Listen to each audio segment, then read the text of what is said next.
Channel Mahalakshmi की ओर से आप सबको सादर जय जय। संडे स्पेशल ब्रेकिंग न्यूज में आपके पास आए सुबह 10 बजे कुछ बात खास लेकर। शर्मसार की बात कहते हैं ऐसी बात। हमारे ही नहीं पूरे विश्व के वंदनीय संत कहे जाते हैं। जितने भी संत हैं हर संप्रदाय में, उनमें भी श्रेष्ठतम चर्या कठिन चर्या के लिए पूरे विश्व में विख्यात हैं संत शिरोमणि आचार्य श्री विद्यासागर जी, जिनका कल अंग्रेजी दिन से 75वां जन्म दिवस था। वैसे शरद पूर्णिमा को मनाया जाएगा, लेकिन 75वां और उसी दिन उनके प्रति अभद्र टिप्पणी करने वाले जितने 3-4 लोग थे, उसमें एक को सलाखों के पीछे पहुंचा दिया गया। कहते हैं क्या इत्तेफाक था ये। इतनी शर्मसार टिप्पणियां उन्होंने करी हैं आचार्य श्री विद्यासागर जी पे नहीं, उनके 2 शिष्य मुनिश्री सुधा सागर जी, मुनिश्री प्रमाण सागर जी पर, साथ में आचार्य श्री विशुद्ध सागर जी पर, आचार्य श्री वर्धमान सागर जी पर, ऐसे ऐसे आचार्यों पर बेहुदिया टिप्पणी कर कहते हैं अपने ही कुल को, अपने ही जैन धर्म को, अपने जैन समाज को शर्मसार कर दिया। और अब छिपते छुपाते जब फिर रहे, संस्थाएं हमारी मौन रहती है क्योंकि वह नहीं चाहती, क्योंकि कहते हैं हर की धोती में दाग होता है, अपनी धोती को बचाएं या दूसरे की धोती दिखाएं। बस इस चक्कर में एक हिम्मत दिखाई एक पत्रकार हमारी तरह रविंद्र जैन जी अग्निबाण भोपाल से। उन्होंने हिम्मत करी, एक एफआईआर करी, समाज के अंदर जागृति हुई, जगह जगह एफआईआर होने लगी और टीकमगढ़ की एफआईआर पर कल कार्रवाई हो गई। दिनेश को पकड़ा गया, लाया गया थाने, जमानत की अर्जी दी गई, अदालत में वापिस हो गई, निरस्त हो गई। अब वो सलाखों के पीछे है, शुरुआत हो गई है। आज की एक्सक्लूसिव रिपोर्ट देखिए। पिछले 1.5 साल से सोशल मीडिया का दुरुपयोग किया जा रहा है दिगंबर जैन संतों के प्रति बेहद शर्मसार टिप्पणियों को करके। वैसे मुस्लिम संप्रदाय के एक मौलाना भी इसमें पीछे नहीं रहे।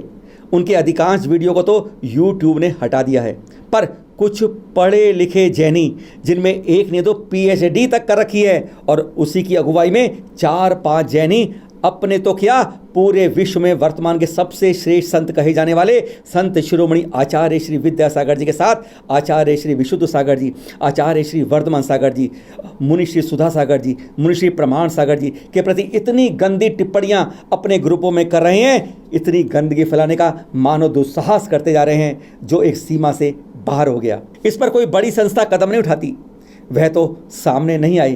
पर भोपाल के अग्निबाण समाचार पत्र के पत्रकार रविंद्र जैन ने 4 अगस्त को भोपाल में एफआईआर करा के इसकी शुरुआत कर दी और यह एफआईआर की गई एटा अलीगंज के योगेश जैन को आरोपी बनाकर, जिन्होंने जैन धर्म में पीएचडी की है और एक विवादित पुस्तक लिखकर अपनी को श्रेष्ठ बताने की एक कोशिश की है। चैनल महालक्ष्मी ने इनको गलत टिप्पणियों पर कई बार विराम लगाने के लिए अनुरोध किया, पर जैसे है ना, इनके कान पर जू नहीं रहेंगी। इन्होंने अपनी गलतियों पर विराम लगाने की बजाय एक पत्र भी जारी कर दिया, अपने को सही बताने की यानी कोशिश जारी रखी। और जब पुलिस इनके निवास पर पहुंची तो ये पिछले दरवाजे से 9-2-11 हो गए और आज तक छिपे फिर रहे हैं। एक तरफ जैन समाज की लगभग सभी बड़ी संस्थाओं ने इनकी निंदा और बहिष्कार के प्रस्ताव पारित कर दिए, वहीं इनके पक्ष में चंद लोगों ने सोशल मीडिया पर यह कह दिया जैनों का विभाजन कर रहे हैं और कई कुतर्क भी देने शुरू कर दिए। अब इसके बाद समाज नहीं रुका, नहीं रोक पाए लोग अपने को और कई जगह मध्य प्रदेश में और राजस्थान में एफआईआर योगेश और इनके साथियों पर धड़ाधड़ शुरू कर दी, क्योंकि उल्टा चोर कोतवाल को डांटे, यह समझ नहीं आया।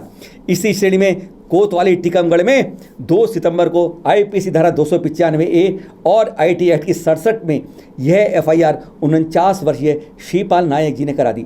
इंस्पेक्टर राम प्रसाद चौधरी को जांच का कार्य सौंपा गया। यह एफआईआर योगेश जैन के साथ दिनेश जैन, संजय जैन, प्रद्युम्न जैन व अन्य के खिलाफ की गई। तथ्यों की जांच के बाद पुलिस टीकमगढ़ से श्योपुर तक 300 किलोमीटर दिनेश के निवास पाली रोड पहुंची और उसे टीकमगढ़ पूछताछ के लिए थाने ले आई। पूछताछ चली, प्रमाण सामने थे, पलट नहीं सकते थे।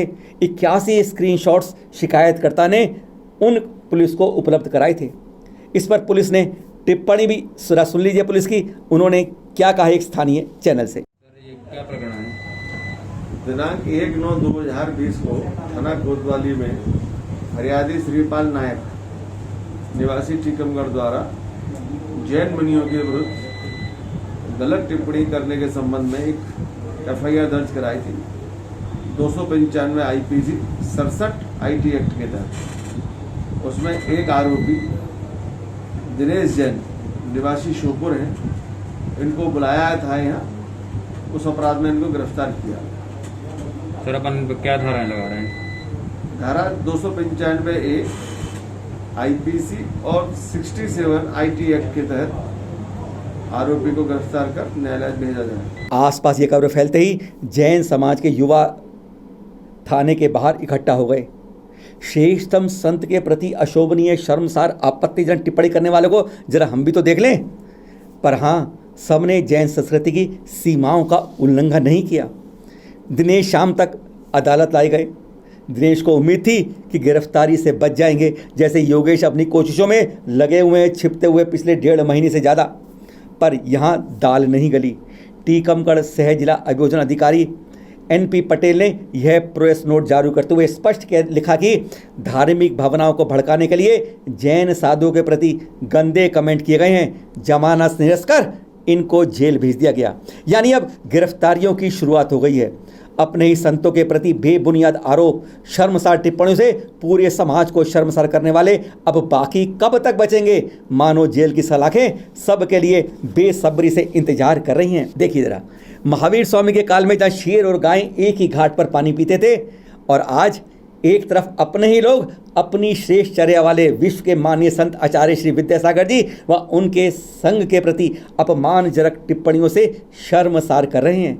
और वहीं देखिए, दूसरी तरफ आज भी जन्मों से दुश्मनी रखने वाले कुत्ता बिल्ली अपने इस व्यवहार से जैन समाज को मानो संकेत कर रहे हैं कि जब हम जानी दुश्मन एक होने की जो है मिसाल पेश कर सकते हैं, तो अहिंसा प्रेमी जो है महावीर स्वामी के लाल क्यों नहीं कर पा रहे।